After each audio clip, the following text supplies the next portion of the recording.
gbogbo ìgbà lọ́kọ mi máa ń lù mí ó sì tún ń kóbìnrin ẹ tú wa ká. Rọfia ló sọ bẹ́ẹ̀. Orin bí apá ò bá ṣe ṣán níṣe làákà lérí òkèlè gbígbẹ àti àlàáfíà sì sàn ju ẹran àbọ́pa àti ìjà lọ ló gbẹnu ìyáálé ilé kan Rọfia Saheed nígbà tó ń rawọ́ ẹ̀bẹ̀ sáwọn adájọ́ kóòtù kọkọkọkọ tó wọ́ ọkọ rẹ̀ Saheed Adésínà lọ pé kí wọ́n tú ìgbéyàwó àwọn ká. Òun ò ṣe mọ́. Ó ní ọkùnrin náà ti ń dúnkokò mọ́ ẹ̀mí òun ò sì tí ì ṣetán kú báyìí. Kóòtù kọkọkọkọ area 1 tó fìkàlẹ̀ ságbègbè Wàrà nílùú Ìlọrin nípínlẹ̀ Kwara lọ̀rọ̀ yìí ti wáyé lọ́jọ́ Ìṣẹ́gun túsídẹ̀ẹ́ ọjọ́ 28 oṣù kọkànlá yìí. Olùpẹ̀jọ́ náà Rọfia rojọ́ níwájú àwọn adájọ́ pé títí dàsìkò yìí ní nǹkan tó yí kádàrá ọkọ òun padà láti èèyàn pẹ̀lẹ́ tó nífẹ̀ẹ́ tó sì ń ṣìkẹ́ obìnrin tóun mọ̀ sí nígbà tóun kọ́kọ́ fẹ́ padà sí abẹ̀ṣẹ́kù bí òjò tó wáyà lásìkò yìí sì ń rú òun lójú. Ó ní níṣe lọkọ òun máa ń lu òun bí ẹni lu bàrà lórí ọ̀rọ̀ tí kò tó nǹkan, kì í sì ṣe pé yóò lu òun bẹ́ẹ̀ lásán, yóò tún fọ́n ẹrù òun síta, kò ní tọ́jú òun, ó sì ń kóbìnrin kiri. Ó lóhun tó túbọ̀ mú kóun pinnu pé àfi kóun pín gàrí pẹ̀lú abẹ̀ṣẹ́kù bí òjò tóun ń pè lọ́kọ yìí ni pé ọ̀rọ̀ rẹ̀ ti sú gbogbo mọ̀lẹ́bí òun.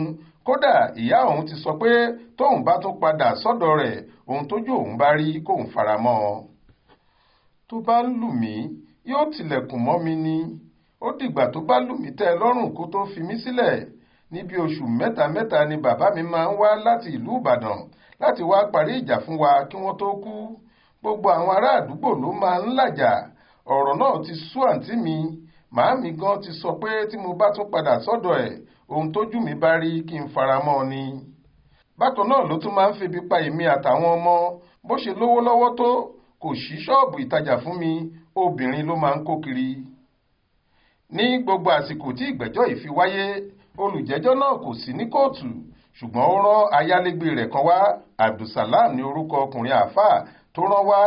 Ìyẹn sì sọ pé ọkọ rẹ̀ ló rán òun wá láti wá sọ fún kóòtù pé òun kò ṣetán láti kọ ìyàwó òun nítorí pé òun sì nífẹ̀ẹ́ rẹ̀, tóun yóò sì ṣe àtúnṣe lórí gbogbo ẹ̀sùn tó fi kan òun pátá. Òun sì ṣetán láti kọwọ́ bọ̀wé àdéhùn pé kò ní sí wàhálà mọ́ rárá. Nígbà tó ń gbé ìdájọ́ rẹ̀ kalẹ̀, onídàájọ́ Ajíbádé Lawal Usman ti ilé-ẹjọ́ náà gbà sí ọkọ ìyàwó lẹ́nu.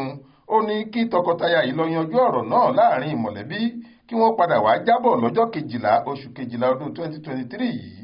Tí wọn ò bá sì rí yanjú lòun yóò ṣẹ̀ṣẹ̀ wá tú ìgbéyàwó náà ká. Ó sún ìgbẹ́jọ́ sí ọjọ́ 12 oṣù kejìlá ọdún yìí. Ibrahim Alágúnmu ló ṣàkójọ ìròyìn yìí fún iléeṣẹ́ tẹlifíṣàn Aláròye online. Faith Adébọ́lá ló kà á sétí ìgbọ́ yín.